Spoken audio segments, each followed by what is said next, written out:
Okay, it looks like we got a good group in, so we're going to go ahead and get started. Hello, everyone. My name is John Manth. I will be the moderator for the NF Parent Panel. The webinar is being presented by the Neurofibromatosis Network. Live captioning is available. All you need to do is hit the closed caption button at the bottom of your screen. It is our sincere hope that this forum can assist new and veteran NF patients and families by answering questions and sharing our experiences to the audience. Everyone will be muted throughout the webinar. We encourage you to use the Q&A button instead of the chat button at the bottom of your screen to ask any questions. If you want your question to be directed to a certain member of the panel, please say so, and I will ask that question directly to that panelist. We will begin by having each member of the panel introduce themselves. We'll start with Kim Bischoff. Thank you, John. It's a delight to be here tonight. I'd like to talk about my experience as a parent to our daughter who has neurofibromatosis. Like many of you, when our daughter was diagnosed, I had never heard the word neurofibromatosis before. Our daughter was 2 the first time we heard that word. The diagnosing doctor was looking at us and looked at Jenny's hand, and he said, neurofibromatosis sometimes causes some lumps and they grow, but they can be removed. Fast forward 4 months later, we noticed that Jennifer's left eye was bulging and she had some behavior changes. We took her to the pediatrician and we found out that she was losing the sight in her left eye. We were then sent to the Children's Hospital and found out that she had a growing optic glioma. That was the beginning of our journey with NF. Jennifer is now 37 years old. She is happy. She lives independently. She's a medical technician. She works part-time at a nonprofit that services the elderly that has memory loss, me very soon. She enjoys helping others and volunteers to help provide a stimulating environment for her patients. Actually have a picture. I don't know if you can see that, but that's Jenny and her brother last winter at her sister's wedding. Her NF journey has certainly had struggles. After the diagnosis of the optic glioma, which was treated by chemotherapy for 18 months, her tumor stabilized. We were so grateful for the research which brought about this treatment that saved the vision in her right eye. Later in elementary school, she struggled with learning. She was diagnosed with visual perceptual learning disabilities, and we began searching for assistance with her schoolwork. During her high school teenage years, she began to have seizures, which is an uncommon manifestation of NF. She's still on medication to keep the seizures under control. I'm so very thankful that years ago, I reached out to the local neurofibromatosis organization, and they gave me referrals to knowledgeable NF doctors who have truly and absolutely been a blessing in our lives. They continue to take good care of our daughter. Our interactions with the NF network has proven to be one of the greatest assets in helping our daughter to grow into a mature and independent young woman. Thank you, Kim. Bev? Hi, my name is Bev Oberlander, and I'm the middle generation of a multi-generational NF family, as well as a patient advocate for over 30 years. So I've seen NF from every possible perspective: patient, parent, family member, friend, and advocate. So who in my family has been affected by NF1? I lost my dad to NF 20 years ago this October. He and my mom were founding members of the Midwest chapter of Neurofibromatosis, and I'm proud to say there's a research award in my dad's honor. During the last several years of my dad's life, he did have multiple surgeries, but never complained. My older brother also had NF, and I lost him to esophageal cancer about 10 years ago. His daughter, my niece, who is 40, had an NP-NST about 12 years ago, but thank goodness she's doing fine now. I myself had had some of the more unusual complications of NF, including a pheochromocytoma during my pregnancy. So that kept me in the hospital for the last several months of it for careful monitoring. They said they couldn't send me home. Then they took my son Eli a month early, and we both stayed on in the hospital for another 2 weeks. I've also had a portion of my stomach removed due to a large neurofibroma in the stomach wall, and at the same time they found a carcinoid tumor on my liver. The doctor said he, to put it in medical terms, he just whacked it off. Through the years, I've had some other minor outpatient surgeries to remove bothersome tumors, but nothing worth mentioning.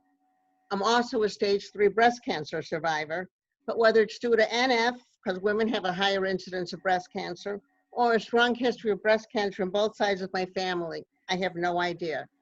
My son Eli, who is 34 years old, and well, my husband's getting the picture, has had his own struggles with NF.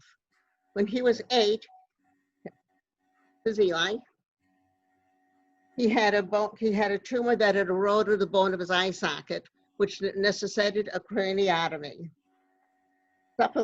Subsequently, he had several more outpatient surgeries to remove a recurring tumor in the skin in the same area.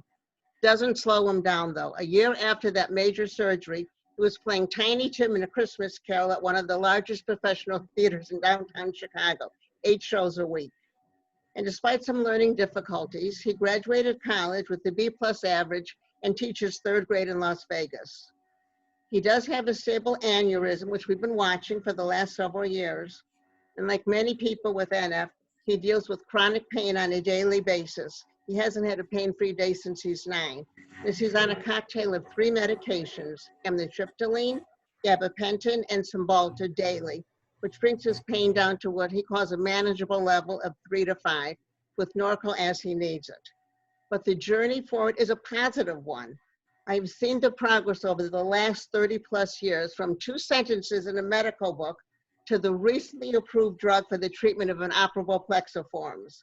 There were only a couple of fledgling organizations when Kim and I first got involved, and look at us now.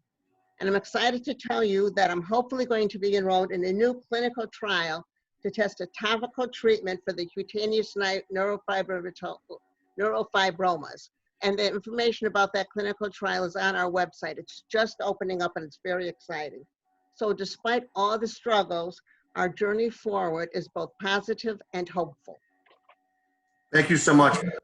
Sharon? Hi, everyone. I'm Sharon, and I'm the proud mother of Alana, who has NF1. Alana was diagnosed at age 3, and she's now 23. She was diagnosed because of cafe au lait spots and Lish nodules, and she's what's called a spontaneous mutation, which means that neither me or my husband have NF. A routine MRI when she was close to puberty revealed a brain tumor in her left temporal zone, and it was successfully removed just before her 12th birthday. So now she has an MRI. She started off every 6 months, then every year, then now she's in every other year, and I'm happy to report that she's been clear ever since. Alana was always a good student, but she had some learning and has some learning challenges, mostly in the area of critical thinking. And she's always felt different than her peers. The people on this panel who know Alana well would be surprised to learn that she has always struggled socially throughout her life. And that's because when Alana is around this NF family, she feels like herself, and she can be outgoing and feel very comfortable and accepted in this group. But around her peers, she's always struggled. And as a result, she's always had difficulty making close friends and being accepted in ordinary social circles. This has led her to suffer from some depression, and it has taken us on a journey to try all different kinds of treatments and whatever we can do to help relieve that. Despite her challenges, she has succeeded in earning her college degree from the University of Texas this past May. She graduated with highest honors. I have the right to brag because I'm her mother, and she now lives independently in Houston. She would tell you that she graduated with highest honors because she had no social life and she studied all the time. But I would tell you it's because she's just very bright. And yes, she definitely works very hard. I'm going to show you a picture of her. This is her graduation picture, just from recent. Let's see if I can do this. There's Alana with her cap and gown. She has definitely had her struggles, but what's helped us the most, both Alana and the rest of my family, has been involvement in the NF network and our local organization, NF Central Plains. Alana has traveled to Washington, D.C. with me for 7 or 8 years, helping to advocate with the NF network for research funding, and she's joined me at events in our local community. Through this involvement, we've both learned how to navigate this journey with the help of a very supportive network, and her outlook looks bright. Thank you. Sure does. Thank you, Sharon. And then next is my wife, Linda. You're muted. Okay, sorry about that. So as John said, I'm his wife, Linda Manth, and we are the proud parents of our youngest child, Leah, who's now a 20-year-old. We have 2 other children who are older than her. We live in North Tonawanda, New York, halfway between Buffalo and Niagara Falls. Leah was diagnosed with neurofibromatosis type 2 officially at the age of 7, probably about how old she is in this picture that we have of her. After an 11-month journey, which I think, as many of you may or may not know, with rare disorders, especially when it's spontaneous like Leah's was, she's the first in the family, it's kind of a typical journey to have it not be diagnosed overnight. She's presently a 20-year-old college student studying social work. She too is our quiet social, studies a lot, a little bit of a social introvert, but finds support and freedom to be more of herself when she's surrounded by people in the NF community. She is, again, the first in our family to be diagnosed, so we've learned a lot. I have a healthcare background, so I knew a little bit about NF, but learned a lot along the way. She's endured 13 what we call major surgeries in terms of brain surgeries, spinal surgeries, cervical fusion, facial paralysis and nerve reconstruction, and then a whole bunch of, little minor ones. She also had some airway tumor issues. She gets IV Avastin. Presently, she's on an every 3-week schedule where she goes for half a day to an infusion at the hospital and gets some lab work. She's a Metaport. And then also takes oral Afinitor every day and baby aspirin every day. She was part of an NIH study when she was first diagnosed. So we did go down to Bethesda, Maryland twice a year for 5 years and participated in a natural history study that had just opened up for NF2. And we do as much as we can in Buffalo, but we do also travel to both Boston and California, because when you have a rare disorder, you need to go where they're a little bit more familiar with it. She is deaf in her 1 ear and has some balance issues and facial paralysis, and she does have a service dog Dasher that helps her with some of those things. Again, my background, I was a nurse for 25 years, and now for the past 7 years I've been a family nurse practitioner, and my husband is a criminal justice instructor in high school and college. And we've been blessed that we have a very supportive family, and we just decided to take on NF. And again, when Leah was diagnosed, surgery was the only option, and it was barely mentioned in a medical textbook. And now we've come a long way. We try to each focus on our strengths. We've been parts of boards. We've written a booklet together, and have found support in the NF network and NF Northeast. And going to our first symposium, I'll never forget it. It was overwhelming in a way to see so many different manifestations. But at the same token, we were seeing people and their families living with NF. And I think that's probably one of the best pieces of advice, is that it doesn't have to define you completely, even though it's a part of your family. Well said. Thank you. Gregg. Yes, hello everyone. My name is Gregg Erickson, and I am broadcasting from Rochester, Minnesota, home of the Mayo Clinic. My wife and I are parents to an 8-year-old boy, Gus, with NF1. And I'll try and flash this up here. Here's Gus fishing this summer. He's got his dad's sense of fashion here. He loves baseball, superheroes, and still loves the Minnesota Vikings even after this last Sunday, making people laugh and grossing out his 2 older sisters with his lack of manners and silly sense of humor. Gus was diagnosed with NF1 at 9 months old. He is a spontaneous mutation, as we've heard from a couple of the other panelists, meaning nobody else in our family tree has NF. Upon receiving this diagnosis, my wife and I did what many parents do, and we started Googling NF. This can be a scary introduction to the world of neurofibromatosis, but we absorbed what we could and decided to hope for the best. When Gus was 3 years old, we received news that he had a large tumor in his brain that required surgery. It was less than a week between discovery and his craniotomy. I remain thankful to this very minute that I'm able to report that he came through this surgery with very few complications. He does have a pretty tough looking scar to show for it though. Additionally, Gus's doctors continue to monitor optic glioma tumors behind both of his eyes. When Gus was 6, he was diagnosed with early onset puberty or precocious puberty, and now receives quarterly hormone injections to slow his development. Gus is followed closely by a team of neurologists, geneticists, ophthalmologists, endocrinologists, oncologists, and other specialists. Gus just had his 17th brain MRI, and I'm happy to say it was his first ever without sedation, a victory for us all as the sedation made him sick nearly every time. In order to magnify our voice in the NF community, my wife and I formed NF North Central, a member organization of the NF network. Our goal is to serve patients and caregivers in the North Central portion of the United States, including Minnesota, Wisconsin, Dakota, Montana, and Wyoming. We aim to provide accurate information to our constituents and help them navigate the NF landscape and answer any and all questions or concerns. If we don't have the answer, we'll help you find it. Typically, that means asking one of our other panelists, namely Kim Bischoff. I will close by saying that each individual's experience with NF is different and unique, and each of your experiences truly matters to the NF community. Sure does. Well said, Greg. Thank you.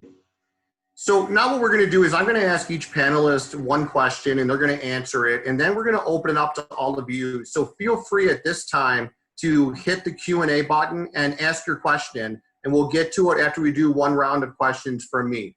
So again, try to use that instead of the chat. It'll just make it a little bit easier for us to manage. So we're going to start with Kim. Kim, can you talk a little about how important it is to establish a core team of doctors and what is the best way to find an NF specialist? Yeah, thank you, John. Finding that core team of NF doctors is probably the most important task that you have in order to obtain good medical care. And this task is often very difficult and has struggles. When Jennifer was diagnosed, we did have struggles finding knowledgeable NF care. This dates me, but our actually began before the invention of the internet. At that point, we just networked one another by phone. We ended up traveling to Texas and to Boston before we did find excellent care right here in the Chicagoland area. Now I'd really like to talk to you as someone who has taken care of NF families for the last 30 years at the NF Network office. So my first point when you're looking for an NF doctor is really to trust your gut. So if you're with a doctor and you feel like that doctor doesn't really have that expertise that you're looking for, that's a red flag. You need to keep searching. If you found a doctor and you feel like you're getting good care, but you look on the NF Network website and that doctor is not listed there, that does not mean you're not getting good care. It just means that we don't know about that physician at this particular time. Most of you will probably have to travel to see an NF expert. Not all doctors can specialize in NF. And that doesn't mean that they're not good doctors. It just means that there is a lot to know. There are more than 6,800 rare diseases. That affects between 25 and 30 million Americans. There is a lot to know. NF has many different manifestations, and clinicians need to have a large patient population to see and treat all the different variants that NF can present. And different doctors within the NF community have different areas of expertise. There is a really close community among the NF physicians, especially those who are participating in the NF Clinical Trial Consortium. My second point is, as an adult, you may need to be seen at a children's hospital. At a children's hospital who's developed an adult NF clinic.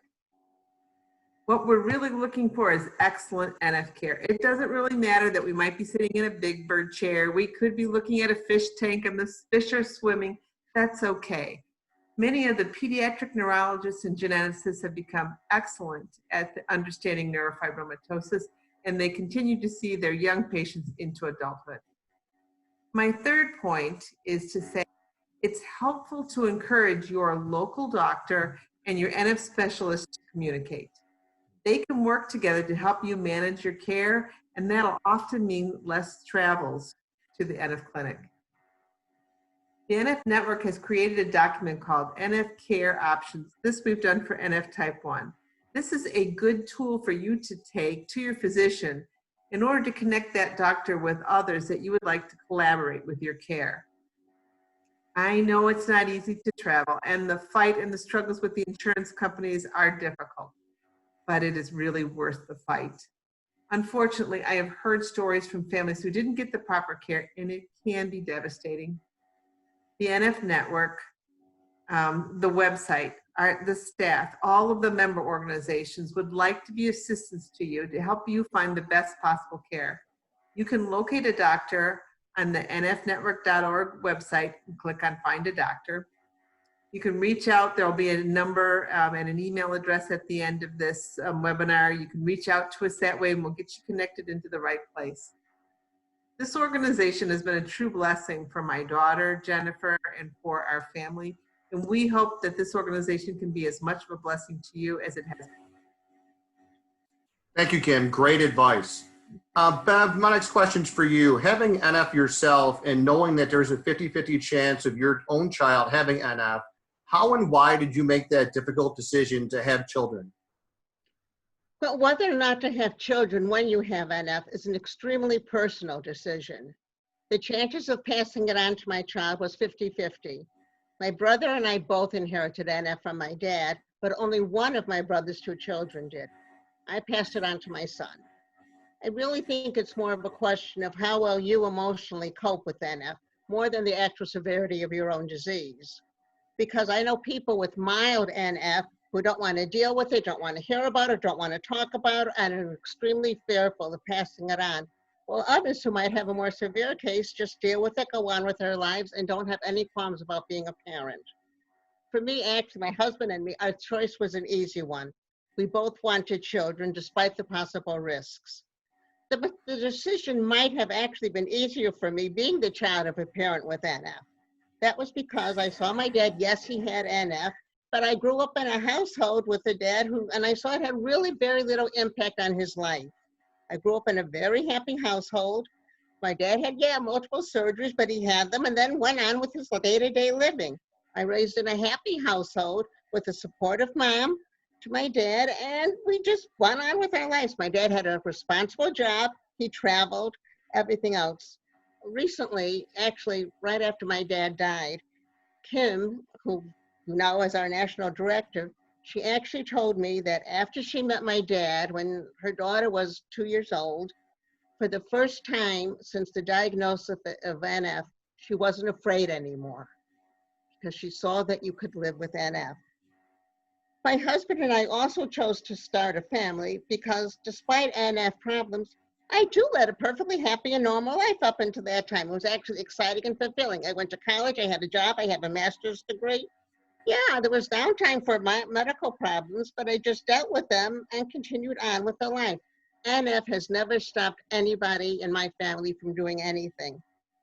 And in a way, for me personally, and this is important, deciding not to have a child because of my neurofibromatosis would be like me denying my own existence. It would be saying I wish I had never been born because of this disorder.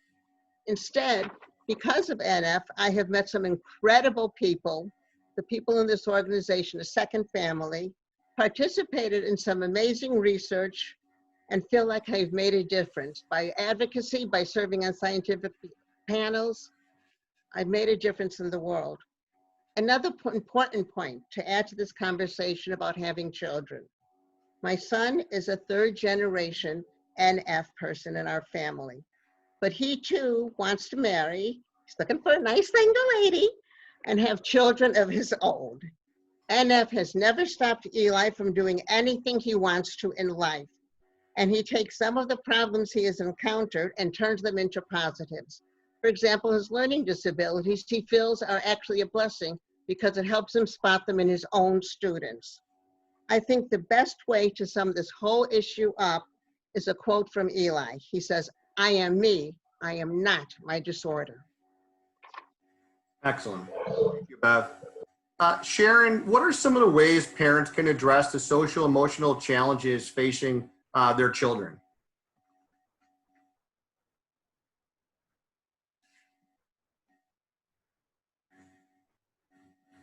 While we're waiting, if anyone's interested in dating Bev's son, please let her know. You can put your phone number in the chat forum there. I'm glad I gave you that space so we could do that. Thank you, Sharon. It's an interesting question because I think when your child has a serious medical issue, you focus more on the medical. But because Alana had, again, I'm not belittling that she had brain surgery. It was a big thing. But for the most part, she's been a healthy individual. And so we had the opportunity, if you want to call it that, to focus more on her social and cognitive and emotional development. I will say that if I had known then what I know now, I may have done a few things differently and intervened when she was younger. We started noticing a few different things. I'm having a lot of technical issues, so I'm sorry. I apologize. I obviously know a lot more now because of the NF network and meeting other parents like the people on this panel. But there are a lot of different things you can do to help your child, whether it's social skills classes. We've tried all kinds of things from, I can't think of the word right now. I'm sorry, I'm blank on the word. But there are different kinds of therapies, therapists. We've tried different kinds of medication. I think the bottom line is for certain emotional things, you just need to be persistent. And as Kim said, you have to find the right professionals to help. You have to get support from other parents. And the other thing that I've noticed about Alana is, as all these other parents have said, if you send a message to them that they can do anything just like anybody else can, that the NF is not going to stop them, that it doesn't define them, I think that's a big step forward in helping them grow emotionally and socially. The other thing I would say is that maturity helps. Alana, like I said before, is 23 now, and some of the issues that we saw when she was younger have just naturally lessened because of just her maturity. So there are definitely resources out there. I encourage you to look on the NF Network website. There are wonderful webinars out there and professionals that can definitely help your child. Excellent. Thank you, Sharon. Linda, Leah has NF type 2. Could you talk a little about what the difference is between NF 1 and 2, and maybe go into some specific issues that are related to NF 2 children? Sure.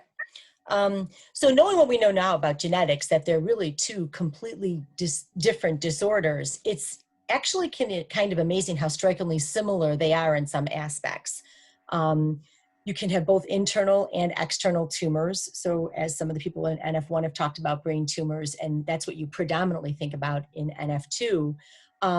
But you also see a lot of the skin manifestations in NF1, but they can also happen in NF2. So there's that similarity. They both have a 50-50 chance of passing down if you have it in your family. So kind of like flipping a coin, if you decide to have a child, essentially it's a 50-50 shot with both NF1 and NF2.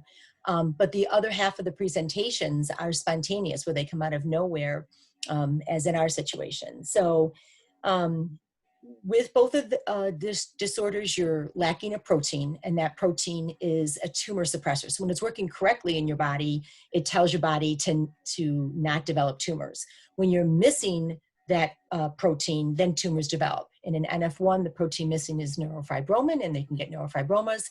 And NF2, the protein that's missing is Merlin.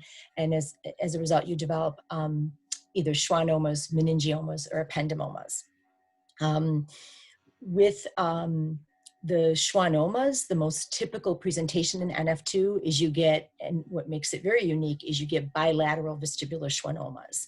Now, the vestibular nerve, the hearing nerve, and the facial nerve are very intricately intertwined in the intra-auditory canal area. And so when you get a tumor that grows in that area, even though it might be coming from a branch of the balance nerve or vestibular nerve, it's going to affect the hearing and often the facial movement. So facial paralysis can be a common issue either with tumor growth or with intervention. A typical diagnosis of NF2 usually happens in your mid-20s. It doesn't mean you didn't have it till then. The person had it their whole life, but they don't become symptomatic of this very slow growing tumor that their body is adapted to until they maybe start developing symptoms that they can't ignore. And the symptoms may have been going on for years, but you know no different if you didn't know to look for it. Again, when you know it's in your family, you may know to monitor for some things. But you can be diagnosed as young as Leah, and you can be diagnosed in your 50s and 60s. And you may not see that as much. You tend to maybe see a younger diagnosis with NF1. But the similarity again is that some people have a very mild presentation of both NF1 and NF2, and some people can have a very significant presentation of NF1 and NF2.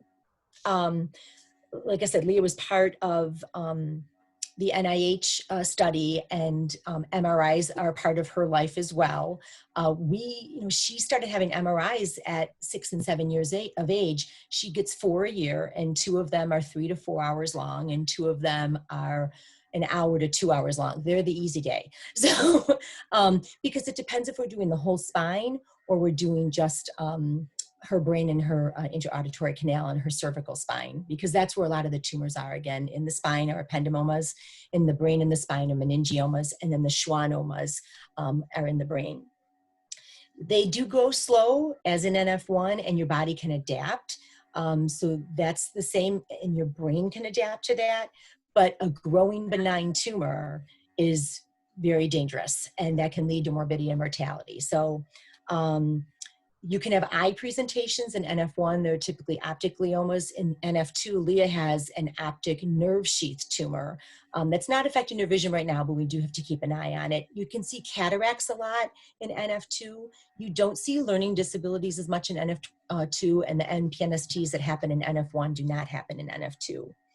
And like the other big similarity is, I think every parent can attest to this, is that we know IEPs, we know navigating insurance companies, we know SSI, Access VR.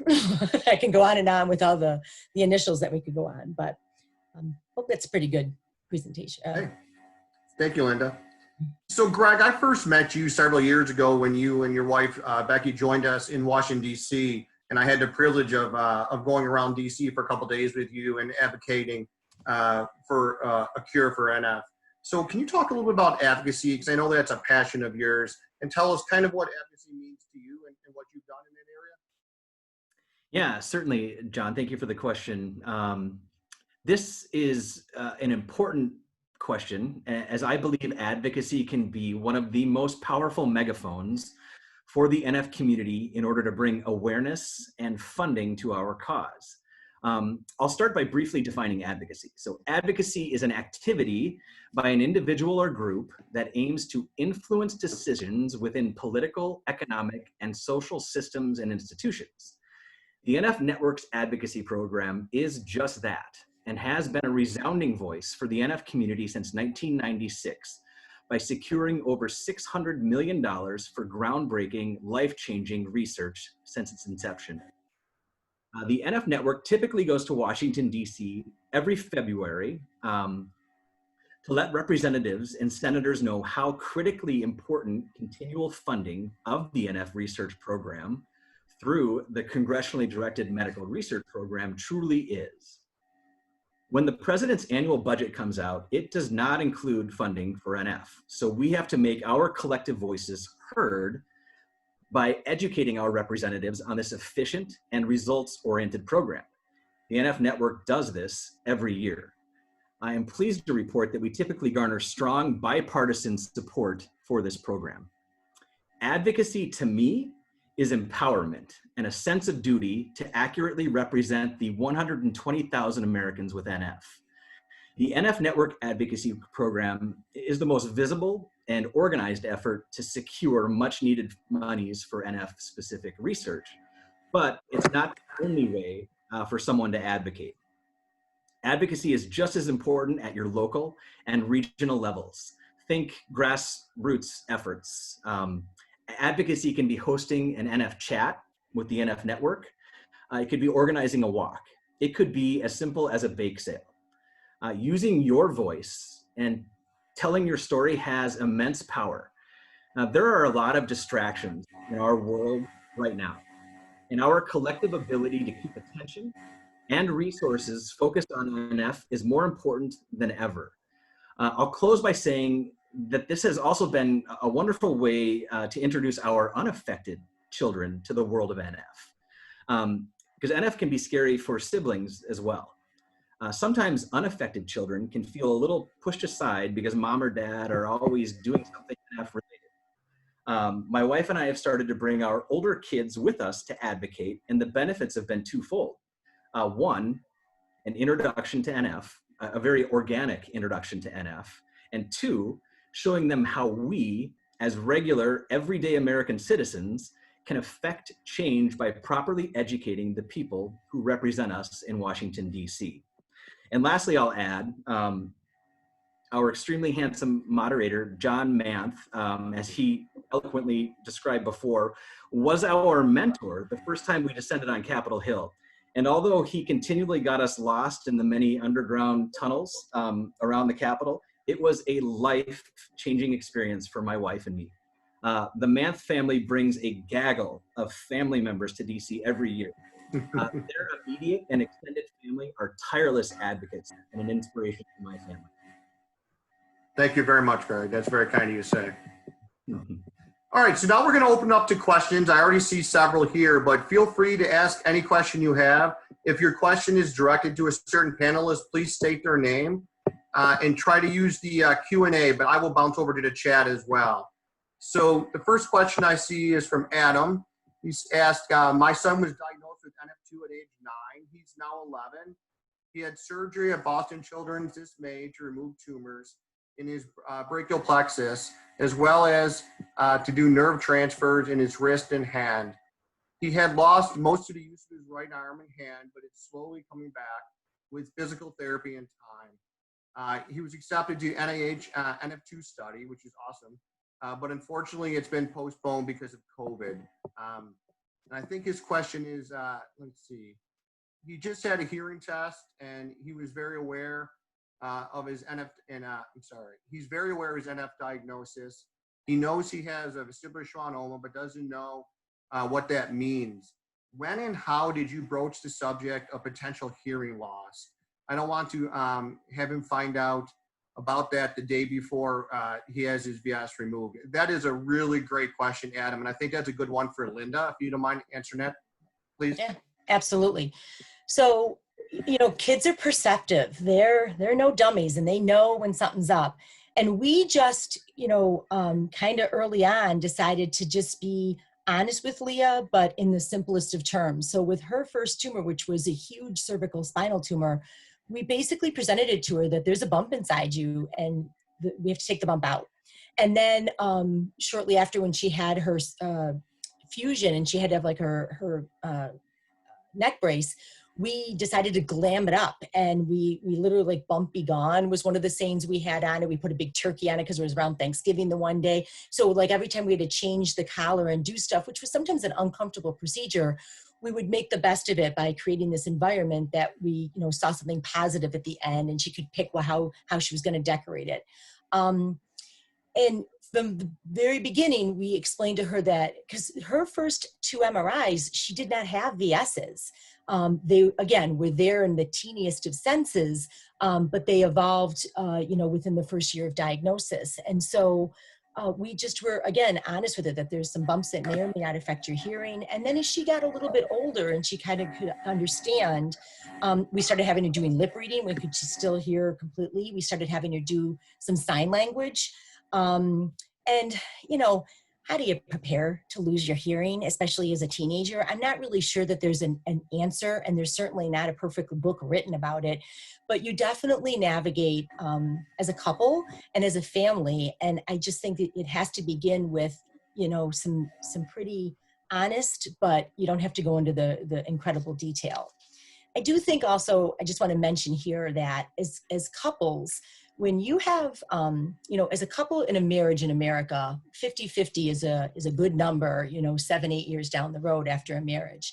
When you have a chronically ill child enter the mix, when you look at marriage statistics after a chronic diagnosis of a child, the divorce statistics can be more like 75 to 80%.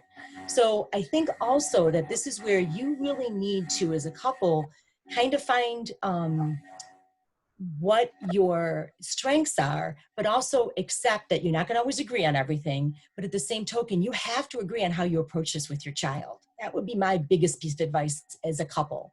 So I hope that helps to answer. And I had read ahead too, and I did see there was I think I answered the question about the facial paralysis, but there had been another question about, is it possible to have NF1 and NF2? And I just wanted to hit, and I don't know that I meant to say at the beginning of my saying, when I talked about genetics, NF1 is a problem on the 17th chromosome, and NF2 is a problem on the 22nd chromosome. So again, while there's striking similarities, they're two completely different genetic disorders where yes, proteins are missing, but on two completely different genes. So is it possible to have NF1 and NF2?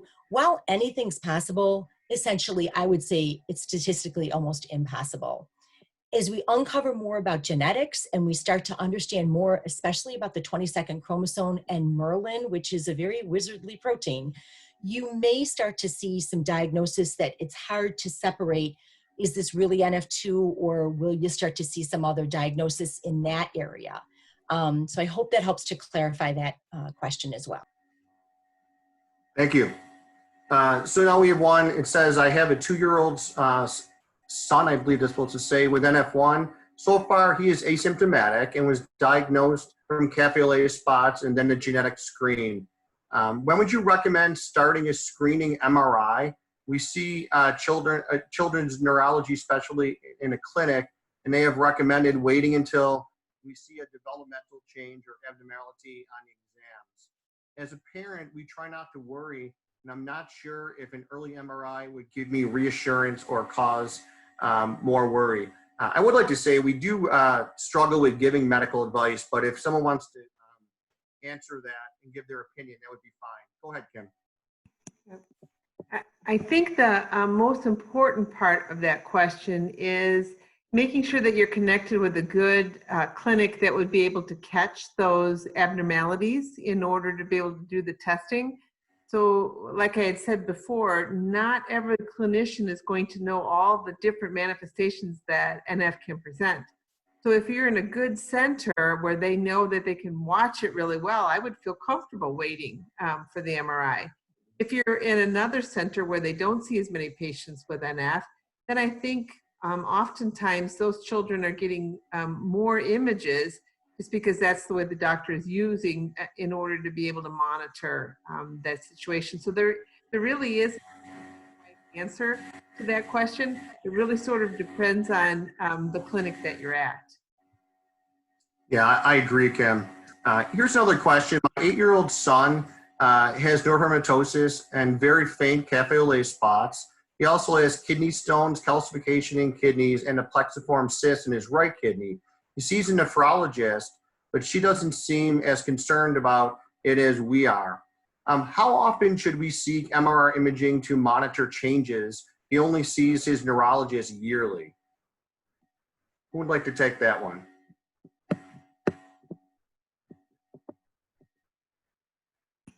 No hands. I guess I'll go back. It's kind of the same question, yeah. I was going to say it's the same answer as before. It sort of depends on the clinic and that the expertise at that clinic with neurofibromatosis. Bev, do you have anything that you want to add on this one? Yeah, if you're not having any problems, probably we'll get monitored yearly. But I'm be more concerned. What does the nephrologist say? How often are you saying the nephrologist would be the thing I'd be more concerned about is the problems with the kidney and if that's related or not. I would want the neurologist and the nephrologist to talk to each other and make an agreement. They too should be in contact. If they're, especially, they need to be in contact and make a decision what to do, because they absolutely should be talking to each other and treating them simultaneously and working together. And this is where the nurse practitioner in me, I would also maybe add that there's a lot of different lab works, both kidney, urine samples and blood samples that can monitor kidney function and probably would maybe do a little bit of a better job of an early change before an image might. So that's just all something that the nephrologist, I would presume, is considering. And that may be why they may not be recommending imaging maybe as frequently as you would have expected, because they're watching a lot of other things that tell us a lot about the kidneys when you look at urine and blood samples. And I'd like to tag on just in general terms, not specifically to the kidney issue, but there was a brief mention about how we're more worried than the doctors are.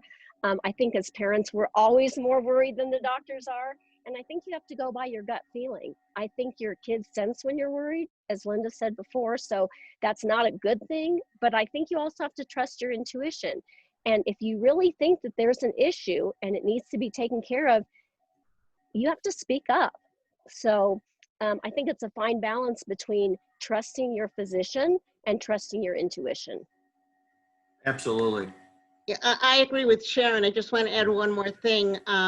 Greg was talking about advocacy, advocating for funding and advocating with the government and that. You also have to advocate for your child. That's a whole other form of advocacy. You have to advocate with your doctor. I talked before about Eli had the craniotomy. Because he had the tumor that eroded his eye socket. How we found it, it looked like his eyelid was drooping very faintly, and the doctor said, well, it's probably nothing. I said, something is wrong. And he said, you know what, let's just do an MRI just to rule out any problem, because I kind of pushed for it. And it turned out he had a hole in his eye socket, which wasn't that noticeable because nothing was bulging. So you really have to advocate for that.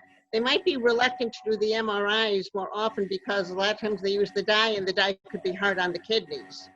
So they have to work together. Yeah, I don't think that point can be overstressed enough. The advocating for your child. I mean, that's exactly what happened in our instance with our son.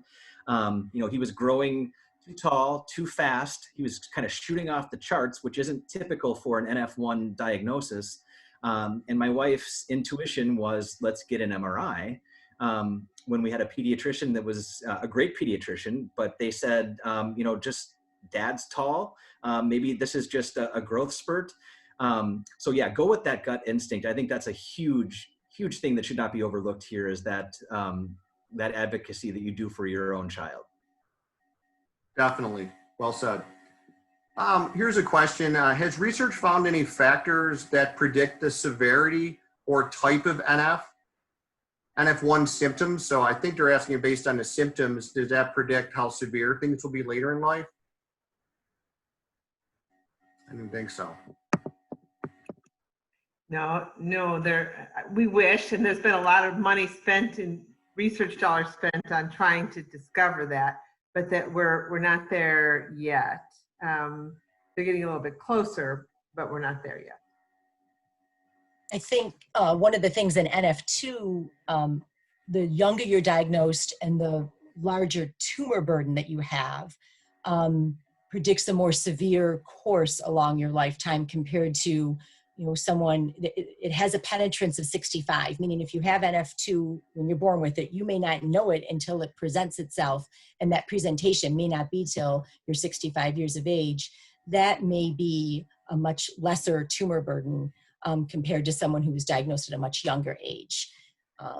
In terms of family prediction, there's definitely more variability in NF1. There may not be as much variability between the extreme of severe to mild presentation in NF2, but in NF1, there's no prediction to it. Definitely.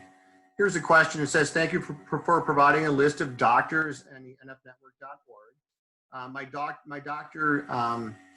My daughter Katie, age 17, has received excellent treatment by NYU Medical Center for years. That is a great place. She has scoliosis. She's an orthopedic surgeon was recommended. Now her doctor wants to get a second opinion. I feel that the new NYU orthopedic surgeon recommended does not have enough experience yet with NF. I found an orthopedic surgeon in the web from Mount Sinai. In the website, he has many years experience and shows information in NF. He shows 2 teen NF success stories, including x-rays. Should I make the decision on my own to see a doctor outside of NYU? How do I know if I'm making a good decision? Thank you. I think that's something with lots of parents toy about. You know, you've assembled your team, and is this team really the right team? And as new people enter, they might not have the right experience. So how we want to answer this question? Well, I'll just pipe in with one quick story. I'm sorry, did I interrupt somebody? No, not at all. We started in Texas, and I don't need to name the hospital or the institution, but it was a very fine institution. We were pleased with a lot of the care that Alana was getting until she had her, until we found the tumor. And I can tell you that it was not a good experience. I was getting differing opinions from 3 different doctors within that institution. I was very uncomfortable, and I sent out an email to the NF Network board and said, can somebody please recommend the best brain surgeon for NF tumors? And I got a name, and I switched. Now, not everybody is fortunate enough to have a network behind them or to be able to travel.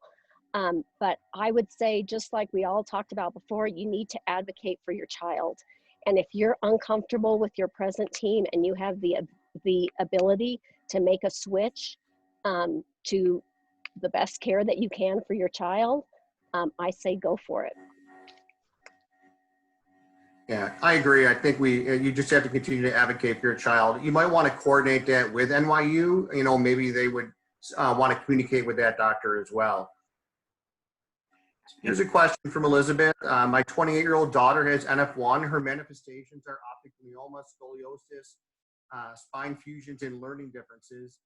She also has a small dormant stable tumor near her brain stem. Nothing is giving her any problems at this time, and she has a brain scan every other year. Other than that, she isn't seeing any other physicians. She used to be seen at Lucille Packard Children's Hospital, but when her doc retired, she opted to see a local reputable neurologist locally. Should she be seeing any other doctors or consider going back to a major medical center? I think this is something a lot of parents and patients toy with. Anyone want to answer that one? I think I can take that one, John. I still am really more comfortable, especially if I'm talking about my daughter. I want her to be involved in a good NF clinic because it has doctors and imaging and the staff that support it are all there, you know, within a center. When we start to get out a little bit where the support is maybe just the one physician, you know, and so they aren't seeing as many patients. So the imaging and all the other services aren't seeing as many patients. I think the level drops some. So I don't think it's wrong to see somebody outside of that, but I still would like to have them involved so that if something goes wrong then they can refer back to the clinic. So I'd at least like to have that first appointment be in the system. Hopefully everything continues and it's fine and you don't need to jump back to that NF major center. But it's nice to have your foot in the door. Should something come up and you say, something's not right here, we need care. Because some of these clinics are very busy. It could take several months to get an appointment if you're a new patient. If you're an existing patient, you're going to be able to get into that system a lot quicker. So I still encourage having an NF clinic in your daughter's healthcare system. Yeah, I agree with that. We used to live in Chicago, so we went to the major NF center there. And then about 14 years ago, we moved out west where there weren't any. And we still travel to Chicago to go to a major NF clinic. I think it's important to have somebody with a lot of experience. So yeah, I agree. You need to go to a clinic. Definitely. Several people have commented they're having a difficult time hearing me. So I'm going to have someone else read the next question, I think. Linda, can you read the next question from Adam? You see it? Let's see here. Let me go. You know, before she reads that, as she's pulling that up, I just wanted to add one more thing. I think that was a great question, and it kind of relates back to transition of care. So when you're talking about, you know, your young one that's transitioning from care from a child to adulthood, it's a really kind of uncovered area, even in somebody that doesn't have a rare disease. John, Manth, and I are part of the NF Collective, and we are currently working on a lot of great information that we're going to be putting out hopefully later this year on a transition plan for parents as their child ages through NF. This will be a resource, a very valuable resource for parents, a lot of good tips on how that transition care can best happen. And so I think that was, I just wanted to add that before Linda jumped in with the next question. Yeah, And can I jump in one more time? I'm sorry, Linda, just Yeah. very briefly. It just follows up on exactly what Greg said. I have to tell you that Alana goes to an NF center once a year. And this was the first time I was walking in with her and she said, "Oh, you're not coming in, Mom." And I said, "What do you mean? I've been coming in for the last 20 years. And she basically told me that she didn't need me to come in. And I was kind of taken aback. But I think as a parent, that's what we want. We want them to take control of their own health. We want them, I hope I trained her to ask the question. She said, I asked her that and she said she had her list of questions for the doctor and she was prepared. But I think it's very important that transition is, as a parent, it's kind of, it hits you right here. But that's what we want. We eventually want them to take care of their own health. I'm sorry, Linda, go ahead. No, it's cutting the cord. We say that all the time. It's like a phrase in our house. So I read ahead to some of the questions. I'm going to try and hit a couple, and then there's an NF1 one that someone else may want to take. Let me begin with insurance companies. My part-time job is dealing with insurance companies, and my full-time job, I deal with insurance companies professionally. So I've learned to navigate them, and we have what I call a Cadillac plan. We're blessed in that we have a very good insurance. However, even though there's an NF clinic now in Buffalo, which has just come into existence in the last couple of years, we still go to Boston and if needed, California for her team of doctors because Leah is such a unique situation. And the NF clinic in Buffalo sees mostly NF1 patients. She is the only pediatric NF2 patient and she's still 20. And there are 2 or 3 adult NF2 patients that have now joined in the clinic. So how do you get someone to pay for a specialist? Is that you need to, first and foremost, I would highly recommend everyone get a case manager with their insurance plan.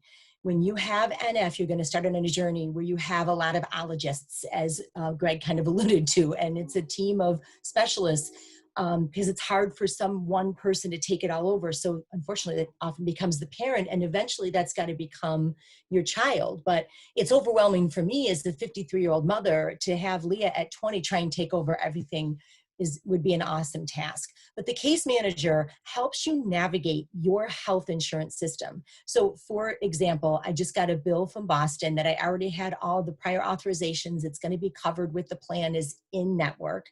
But it happens every time I go to Boston, which we went in July. I get this bill. I call the case manager up. I'm like, where do I put it? And she just helps me navigate it to get it to the right person to rubber stamp. And it's just, even though I had all the emails and all the prior auths, it still gets billed however it gets billed. It's just what happens. So you do have to be organized. I have a notebook. I have a notebook that has dates of all of her surgeries. I mean, she's had so many, I can't keep it straight anymore. All of her doctors, their addresses, the medical record number for that institution, because of course at Massachusetts, she's at Mass Eye, Mass General, and Boston Children's. So there's 3 institutions even when we go to Boston. Their fax numbers, the go-to person in the office, because you know a lot of these specialists have the right-hand person that you really need to get to. And then the case manager can also help you, when we had to start going down the Avastin route, it's off-label, how we went about getting that paid for. And it was navigating it. And persistence and getting studies and showing it to them. And literally when she needed her ABI, she does have an auditory brainstem implant. The insurance company's like, we're not paying for this. And Dr. Brackman, just being Dr. Brackman, because there's no one quite like him, he ended up calling the insurance company and then literally had a conversation. We were blessed in that way. And once he informed them, you have to remember your child does have a unique disorder, and the healthcare system does not specialize in general. The general healthcare system does not specialize in unique disorders. These specialists may specialize in it, and so it's learning to kind of figure out what you can do in a general system and when you need a specialist. Navigating TRICARE and the military, I have to admit I'm not familiar with that.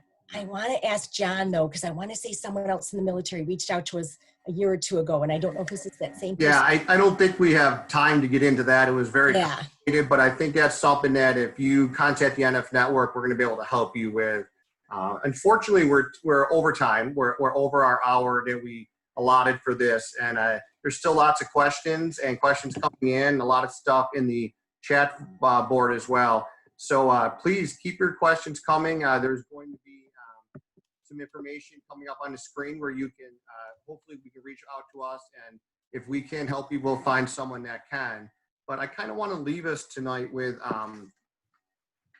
everyone going around the panel and just saying one word of wisdom, something you want to leave, especially a new parent with.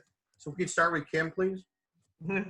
I would like to quote Savannah, a young friend from Vegas. I'd like to tell you all, come and join our family. We would like to hear you to be a part of the NF Network.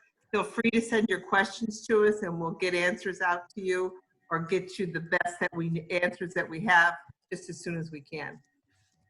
Excellent. Bev? Oh, you're on mute, Bev. Just treat your kid like a normal kid. Don't let NF be the whole focus of your life with your child. Deal with the medical problems, and then just other than that, let him or her be a normal child. Definitely. Sharon? Don't be afraid to ask for help. There's no shame in it. This is a new journey for all of us. And that help could be in the form of someone from the network. It could be a family member. It could be a physician, or it could be a friend, any kind of professional, but don't be afraid to ask for help. Great advice. Linda? Simple honesty. Like I said, kids are they're perceptive, but they don't need all the details, but they do know what's going on. So simple honesty. Definitely. Greg? Yeah, no, I think many in the NF community can feel some isolation as a result of their disease. And I think this has only been magnified by COVID-19. And so I want people to know that it's absolutely okay to have these feelings, especially during a global pandemic. But don't keep that to yourself. There are people out there. There is a community here for you no matter what your concerns are. I guess what I like to refer to as my second family, but they're less judgy. And in our moderators' case, they're better looking and much, much funnier. Whether you're looking a simple pick-me-up or sound advice from someone who's lived that shared experience, that's what these panelists have done. They've lived a lot of these things. My son is 8 years old. I talk to the people that have lived these experiences before, and they make, they bring me back down to earth. So we're here for you, and I want to thank you. It's been an honor to be a part of this panel. Definitely. Well, that concludes our webinar. I want to thank all of our panelists and all of our audience and our participants and such great questions. As you saw on the screen, our contact information was up, and feel free to contact us if you want to get involved with the NF Network or any of our local chapters. We'd love to have you. It's been a great night, and I hope it was meaningful for everyone. Thank you very much.